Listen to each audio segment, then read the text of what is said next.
Hi guys, Kylie here with LatestWiiUGames and welcome to some online gameplay of Monster Hunter 3 Ultimate. So I'm taking on Quropeco on this video and this is the equipment I'm using.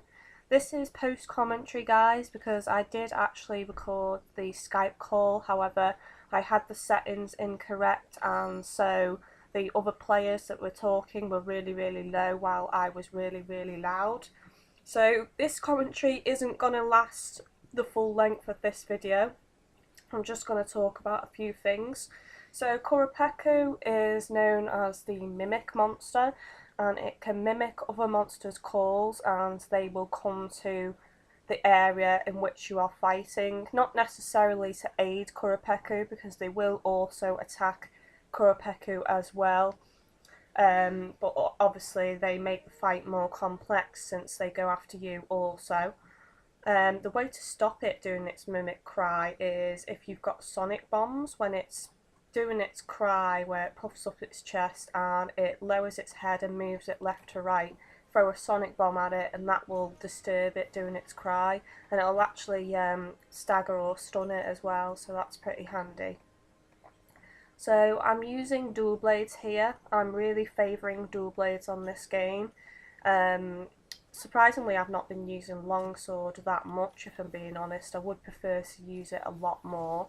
However, the parts I need to upgrade my longswords, I haven't got up to those monsters yet, so that's why I've been favouring switch axe and dual blades. So ice is Qurupeco's weakness, which is why I'm using it. Which is why I went for Lagombi dual blades because they're the first early ice weapons you can go for. However, I'll probably be switching to Barrioff ice dual blades or an ice switch axe or an ice longsword. Too many weapons I'm taking on at once. So moves to watch out for with Qurupeco, well, it tends to fly up quite suddenly so you can get staggered by the wind. So you might want to go for windproof or something like that, but it's not necessary. Other than that, Qurupeco isn't much of a threat. It has got quite high defense, especially on its wings, so you want to make sure that your weapons are at least at green sharpness, otherwise you will find yourself bouncing off and having to sharpen a lot through the fight. It's got a move where it spits out 3 green, like, I don't know what they are, slime balls or something like that. They have quite a big range on them.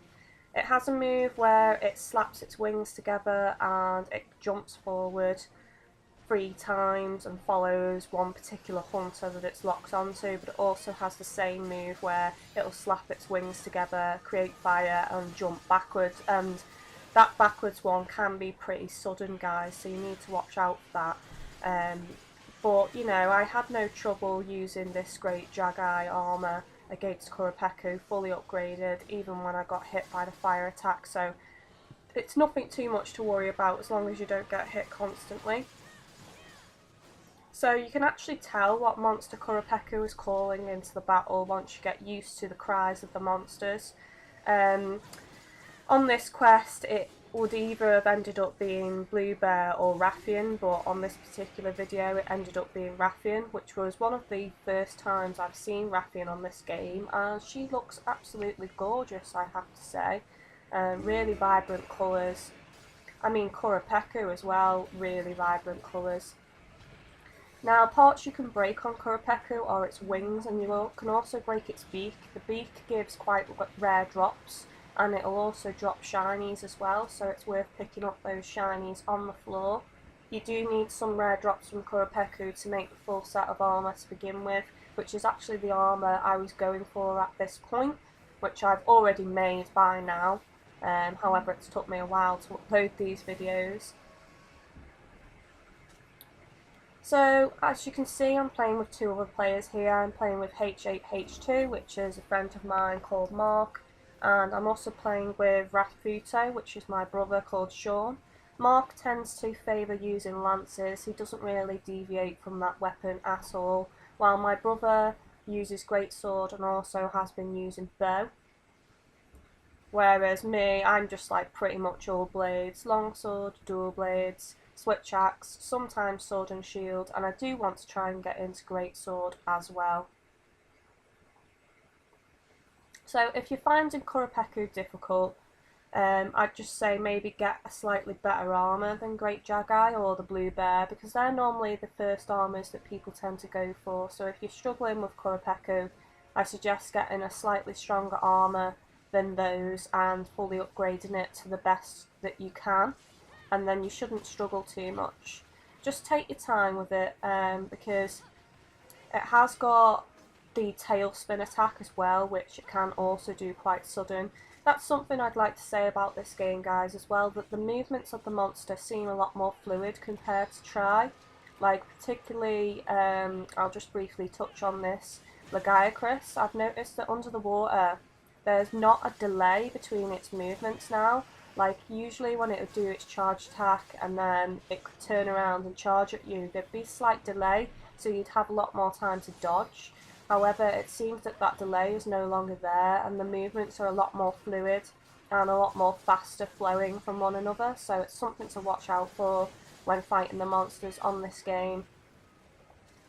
Other than that, online has been really smooth. I think I may have mentioned this in another video, but I can't remember, so I'll just briefly touch on this. Online has been really smooth. I've only been booted from a room once, but I think that's because my actual internet went down. Other than that, me and my friends have been on it like from 9 in the morning until like midnight, or sometimes even 1 in the morning next day, and we've not been booted, so it's a lot more stable than Monster Hunter Try. If you want to get rid of Rathian, guys, throw a dung bomb at it. If there's ever another monster in the zone with you and you want to get rid of it and focus on the monster in question, or if you even want to chase the second monster that's come in and kill both monsters, then throw a dung bomb at one, and then it should leave the area or fly off at some point. It doesn't always do it right away, but it does do it quite quickly after you've thrown the dung bomb onto it, so that's cool. So I think I'll stop the commentary here, guys, and I'll just say that enjoy the rest of this video. Don't forget to like and subscribe to LatestWiiUGames, and you've been listening to Kylie.